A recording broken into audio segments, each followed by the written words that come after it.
turin với ni dia các cụ bố mẹ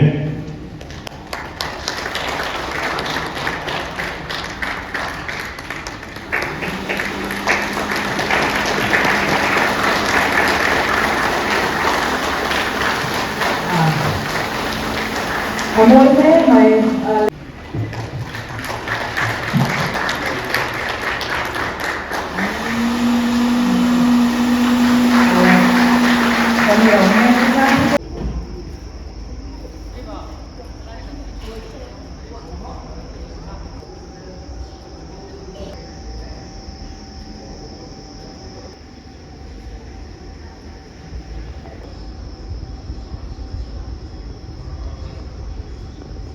microphone ông trong không ấy tất nhiên mình cổ hồn sắc tu tu hi mình lâu bèn thành xoan anh ấy khăn ác khổ hồn nó thủ đê sợi ngheอย่างไรอย่างเจอ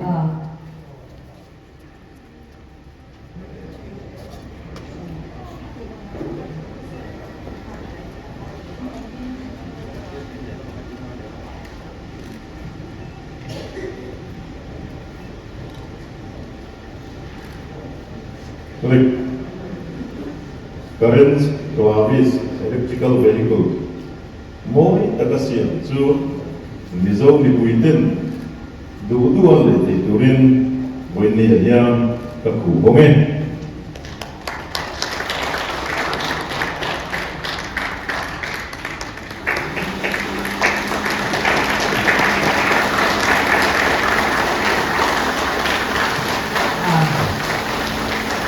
mỗi thế mày để lòng đặt sẽ đã không ai in sa Joseph Khanin kan in ko hon sa pro ka lo pu sei na thil bag min nan sa do ni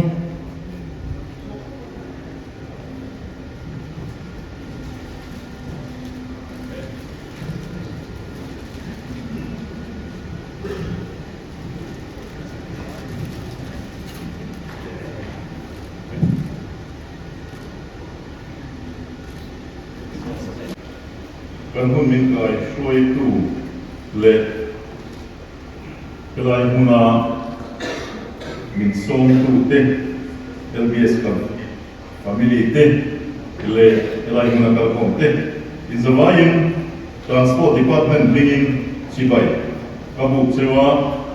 oinia electrical vehicles masaber LBS family tena ulung kulam in somi kalome mema hey ani family hi transport department ne nia thonga chata kanneya har sapna anneila mi hi anon kan pui zum zela hey kan ria tangin sarkar sumte har sa a chutiang chuni wangin department a two wheeler te min peya tuna po hian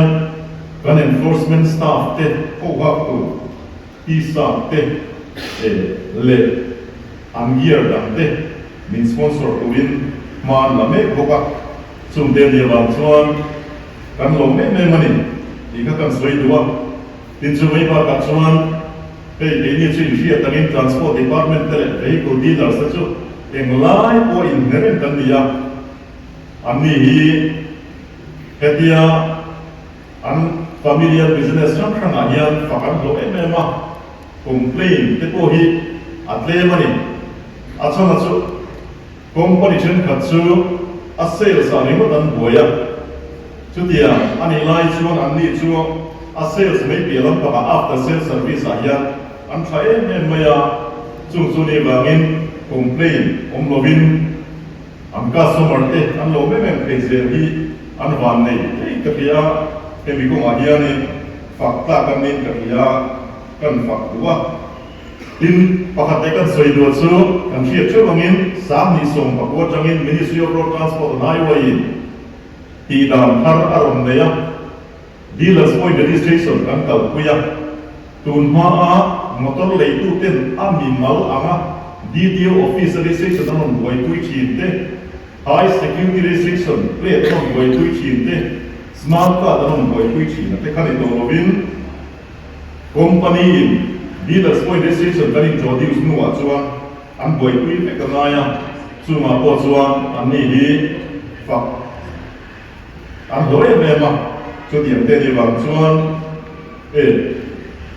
nghe phật ta thì cái phật tổ niệm cái ngay anh customer thế anh chúng anh nói với anh na thì chúng bây giờ cả chúng department anh cái tiền anh chú tiền cái tiền kỹ thuật cái anh tiền chỉ anh point này cái này bằng in ati lo ting masa tu ni te sat te gi alo bom lấy cái gì á chúng anh để chúng anh lo tu cái suy tu này thì chúng anh với này á thì suy chút nó không là gì lo mà tối te á anh suy cái đồ chú lirthei hian lirthei nei tu te hian ngo kurna kan nei a chu dan le un zom tu rang kan nei ani pakhat na chuan kan text te hi kan clear tu ani lirthei nei tu te hian Mizoram hian aram ami puya phulovin lirthei apung chak em maya nimin khan kan zota Aizawl kan DTO Aizawl remote ne kan soi chu motor registration ni zani som sani pathum omani chu tiang chu thilom dana nia kan leizum sung mai ne ei tu na po hian kan an khu hom zo che exam ne book le to o ka tia ka ding le ve ni te hi chu tiang chuan lirthei hi again kan li zum se la chumi kan lirthei ke ne na leina akem de la chu chhia pe khin ya luna yan ni kom zo ngai kan ha chu amai kop maya hey karom kalma lo hian ni som thum pakhat thasom bani sam ni som ni panga a Mizoram chu December ni som thum pakata Mizoram context pe ta ding huna hi DTO ko sin karom la chuaka luna yan Mizoram ko ma yan vehicle register ka ni som thum pakhat thasom bani ka nuai thum singa sanglia te som le pani a omani chung singa chuanin 40% set mai nuai kat singli le zakwa som riat pani nuai kat singli le zakwa som riat pani tax defaulter anni MV tax defaulter te passenger tax defaulter te goods tax defaulter te fitness defaulter te permit defaulter te anni sarkar sum kan pe tu masom na ta na Mizoram masom na ta na man tu tam takaka taxpayer te ron pe khan no wa kan person na tam tak kan to thinani in ring tu kan nia chhia pe tu kan ni ti kan chhia amaya chu tianga ni lo suan kan pathian hi emaw thin lo bani ring lo tu ten minon audit zo che ni kum to to ma ka hetiam sa tax defaulter ma mi ma an dia ni 40% set mai tax defaulter kan o mai heng hi kan mil ruang sela lirthei nei tu te hian tax pe ki kan ti tur ani hi sei la a sai ka ya chungai chu kan soi wa adot le kan soi do chu lirthei nei tu te hian kan feel kuramai inga bo accident la kan feel kuramai accident lo turin kan feel kuramai tuna hian road safety mon kan mang me ka 226 tung ta chung kan mang do ni India ram pu ma hian tuna hian kum khat chung hian nuai li 4.5 lakh veli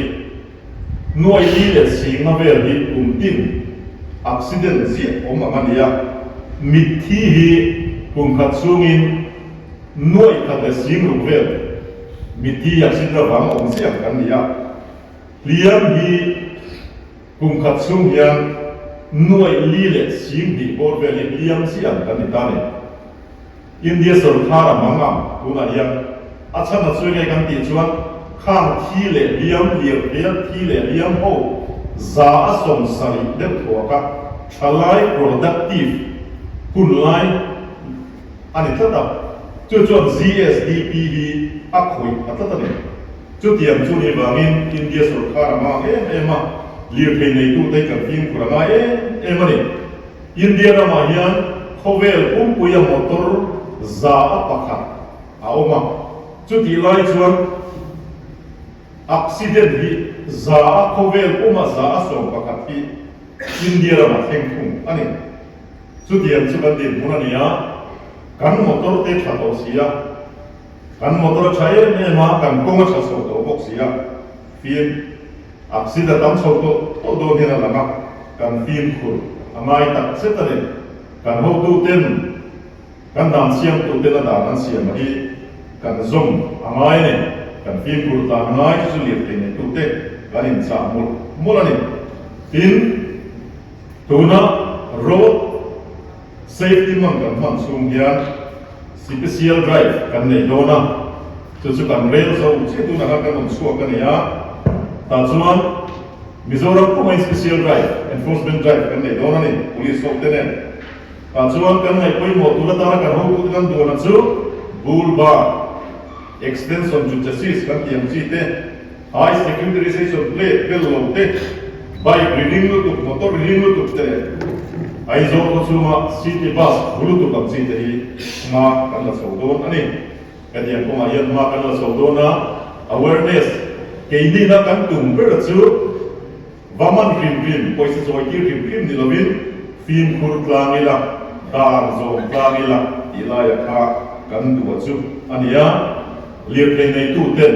da iso ma u alirthei nei tu ten kan text ipe u kan batte in suba ka chuan heng dan te kan zom rual hian film khur takin lirthei i accident lo turin kan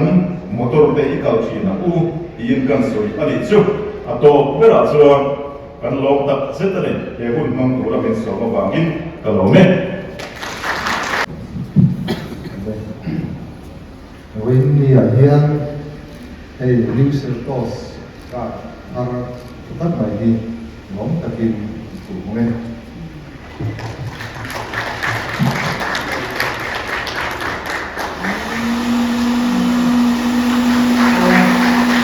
còn nhiều nghe ra cái chuyện khăn rồi cái sấy nó khăn những hàng chuyện sập về đến hàng xe là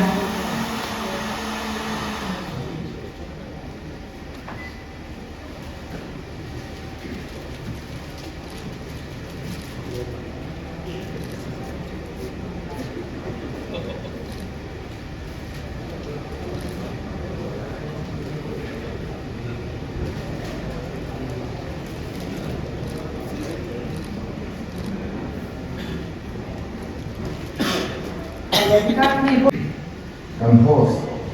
le Kia family te với nhau là con phong lòng không te mà sai là chỉ vậy còn đủ sewa thì với đi hun cũng tập mấy cái phong là alo phong cái gì hun phong tu hiền thì te hiền mình luôn so mà giả tháp để bố cái gì cái phong mà để không mà chú ăn chia ở ngoài rồi vào bây giờ hiện chúng xuống tập trung in đó tập rất nhiều chú mà rồi chú sẽ chú in chỉ vậy cần một siêu anh ấy cứ tắm soi tu các bạn phải lên rồi vào mà rồi chú khá còn mà chú soi khá quên mất em mà khá soi khá đằng để mình phải làm có để đi bắt mình làm qua cần soi tu để cần lại quên một rất là nhiều khá kan tuin le boka kan zo vai in khawong tatila in he program YouTube le mun danga trama lo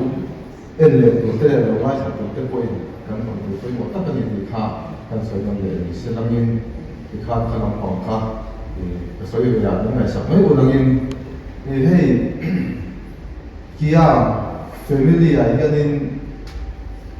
amiga tapol ve bagin kum ve chu ka tel ve ta a Kia thok tu te a dil la te chu lo da ta ila ti fa ko me mai ka ti a WhatsApp group te nan siama chu ma te chu han tel ve a tin kan motor thungsa a huna han kal chang te tin telephone panga mobile phone panga han biak sang ten kan ma mok kan nei tele har satna emaw tul kan han nei rem hianin alo mong ga de thina in service ya tha ema showroom ani emaw service sing center a mo han kalila mamo kan ne re kan thil sia du re te sata kami lo dong songin min lo poi tui zum zela in rala phone mang te poin min poi puya ti khan kan har satna re soble silin min mai to sak sim hi keile he kia family om te zong hi kan nom te kin ka sia boini a hian he kan sai lang wa a lu ga ti a kan kar nei te hi ba thau kan nei te a de vel to ma mi tham tak suan he na te hianin kan hospital a servicing center a te tul kan ne te ko hian servicing and caring and care thaen ema ten zong a hianin di da tele su te zong su ma lo tu ka soi ani boini a hian in hey car hi Seltos a emaw helai mi Clavis a emaw boinia anei me te la de le zer tur te ko ina lim taka tluang taka neya tluang taka hen le phete hi kol turin du sakna kan kan bok seuni kia family te tluang takin in palam kan le zer na tura du sakna ana chu ko me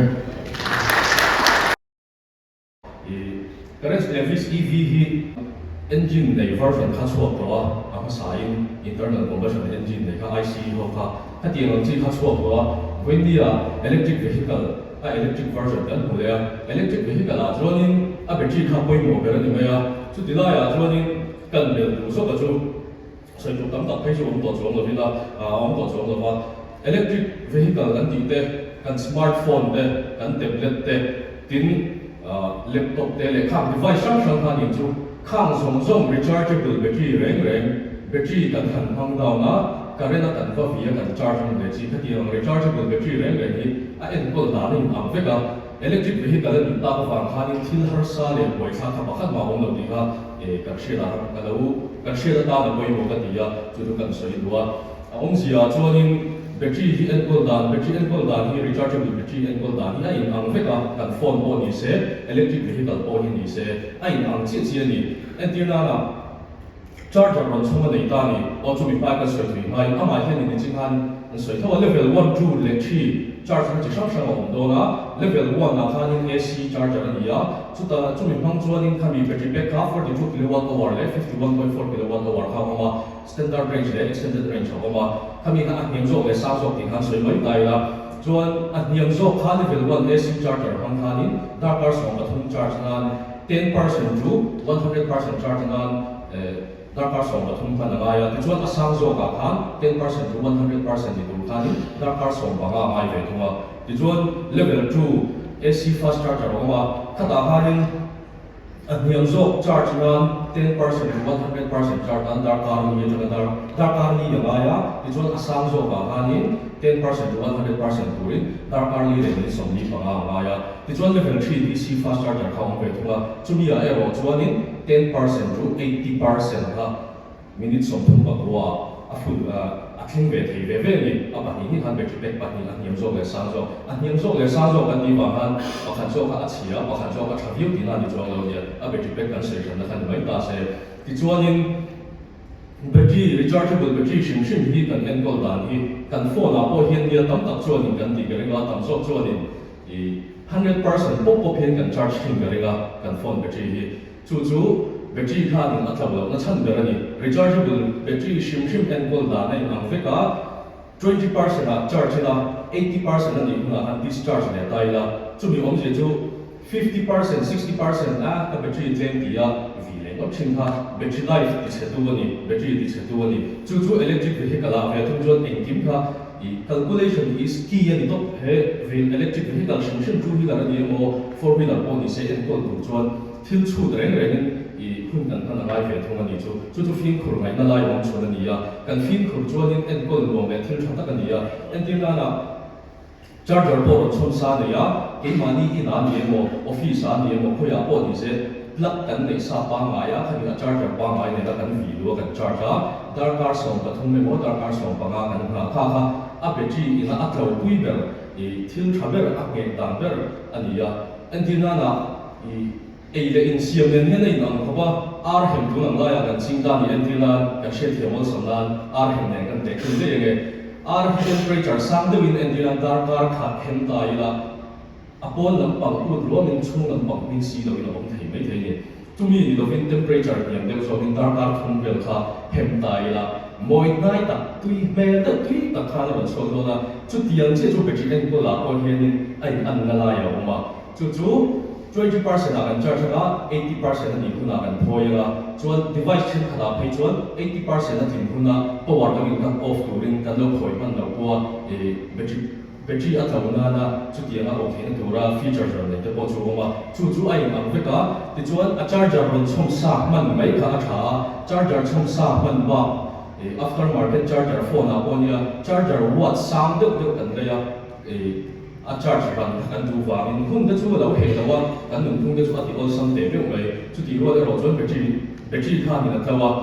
a tlo lo pha battery kha ni na chiat pha a tlo dan ga chu a pa ngai kha ni chu ha fast charger kha thil tha chu ni ma se kha nei khel du ni lem lawa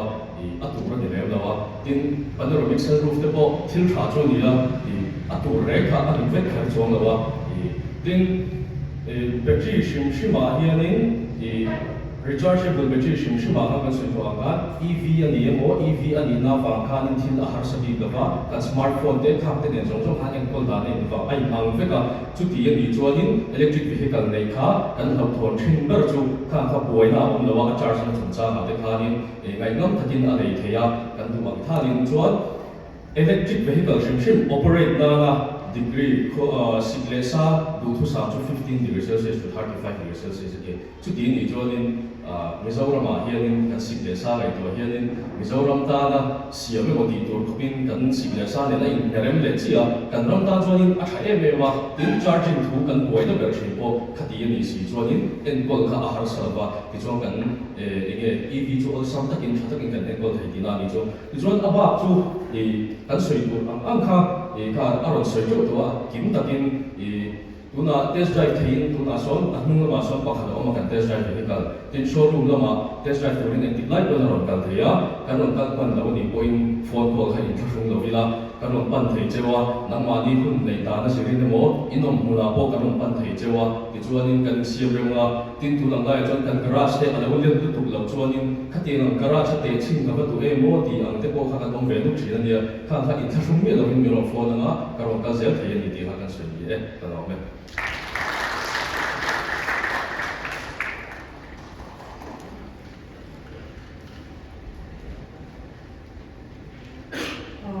chunga kan lom ne mai ane so boka vehicle in charge nei che he mai ke ro LBS Kia lam chu a o po a thai ke she han sa mo do thu po ni se qualify ngal top ne a soi ngai nom tak sita zona zo cha na kan nom member program hi a to lam pa ni to a zona han zon du mo ka kan nom jon kun kan hong shim tiang he lai thing kan hun se ngin kan ron kala he lai nge ya zona zo tu kha hu le be ne kan om chuan ban phar she la vela kan om lo chuan le je ti khala min ding se la